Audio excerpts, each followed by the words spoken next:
ತುಲಾರಾಶಿಯವರಿಗೆ ನಿಮ್ಮ ರಾಶಿ ಎಷ್ಟು ದಿವಸ ಗುರುಬಲ ಇತ್ತು, ಈಗ ಗುರುಬಲ ಹೋಗಿದೆ.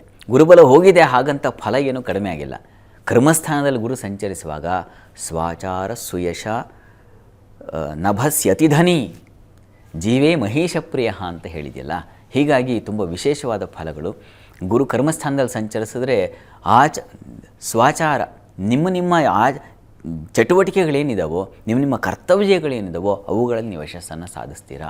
ಅತಿಧನಿ ನಭಸ್ಯ ಅತಿಧನಿ ಅಂತ ಕರ್ಮಸ್ಥಾನದಲ್ಲಿ ಗುರು ಸಂಚರಿಸುವಾಗ ಅತ್ಯಂತ ಉತ್ಕೃಷ್ಟವಾದ ಧನ ಸಂಪಾದನೆ ಆಗುತ್ತೆ. ಇಷ್ಟು ದಿವಸ ಧನ ಸಂಪಾದನೆ ನಿಲ್ಲಿತ್ತು, ಬರ್ತಾಯಿತ್ತು, ಹಾಗೆ ಖರ್ಚಾಗಿ ಬರ್ತಾಯಿತ್ತು. ಆದರೆ ಈಗ ಸಂಪಾದನೆಯಲ್ಲಿ ಖರ್ಚಾಗಿ ಉಳಿದದ್ದು ಒಂದು ಸ್ವಲ್ಪ ಇದೆಯಪ್ಪ ಭಾಗ, ಬ್ಯಾಂಕಲ್ಲಿ ಬ್ಯಾಲೆನ್ಸ್ ಸ್ವಲ್ಪ ರೈಸ್ ಆಗ್ತಾಯಿದೆ. ಈ ಥರ ಸಂತೋಷ ಪಡ್ತೀರಾ. ವಿದೇಶ ವಹಿವಾಟಿನ ಸಂಪರ್ಕಗಳು ಏರ್ಪಾಡಾಗುತ್ತೆ. ನೀವು ಈ ಹೊತ್ತು ಒಂದು ದೇಶ, ನಾಳೆ ಮತ್ತೊಂದು ದೇಶ, ನಾಡಿದ್ದು ಮತ್ತೊಂದು ದೇಶ, 48 ದಿವಸದಲ್ಲಿ ಹಲವಾರು ದೇಶಗಳನ್ನು ಸುತ್ತಬಿಡೋ ಸಾಧ್ಯತೆ ಕೆಲವರಿಗಿದೆ. ನಿಮ್ಮ ಜಾತಕದಲ್ಲೂ ನೋಡಬೇಕು, ಜಾತಕದಲ್ಲಿ ಒಂದು ಬಲ ಇರಬೇಕು. ಆ ದಶಾನಾಥ ತುಂಬ ಚೆನ್ನಾಗಿದ್ದು, ಗೋಚಾರದಲ್ಲಿ ಗುರು ಚೆನ್ನಾಗಿದ್ದರೆ ಇನ್ನೇನು ದೇಶ ಸುತ್ತಾ ಇರೋದೇ ಆ ರೀತಿಯಲ್ಲಿ ತುಂಬ ಚೆನ್ನಾಗಿದೆ. ಮತ್ತು ಮಹೇಶಪ್ರಿಯ ಅಂತ ಹೇಳಿದೆ.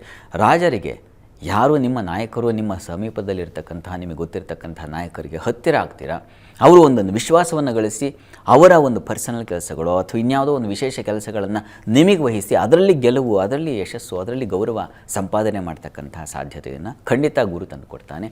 ನಿಮ್ಮ ಪಾಲಿಗೆ ಗುರು ತೃತೀಯಾಧಿಪತಿ, ವಿಕ್ರಮದ ಅಧಿಪತಿ. ಆತ ಕರ್ಮಸ್ಥಾನ ಸಾಹಸ ಕಾರ್ಯಗಳನ್ನು ಮಾಡಿ ಅದರಲ್ಲಿ ಜಯವನ್ನು ಗಳಿಸ್ತಕ್ಕಂಥ ಒಂದು ವಿಶೇಷ ಫಲ, ವಿಶೇಷ ಬಲ ನಿಮ್ಮ ಪಾಲಿಗೆ ಬರ್ತದೆ. ಕರ್ಮಸ್ಥಾನ ಗುರು ಸಂಚರಿಸುವಾಗ ವಿಶೇಷ ಕಾರ್ಯಶಕ್ತಿ ಬರುತ್ತೆ, ಕಾರ್ಯಕೌಶಲ್ಯ ಬರುತ್ತೆ.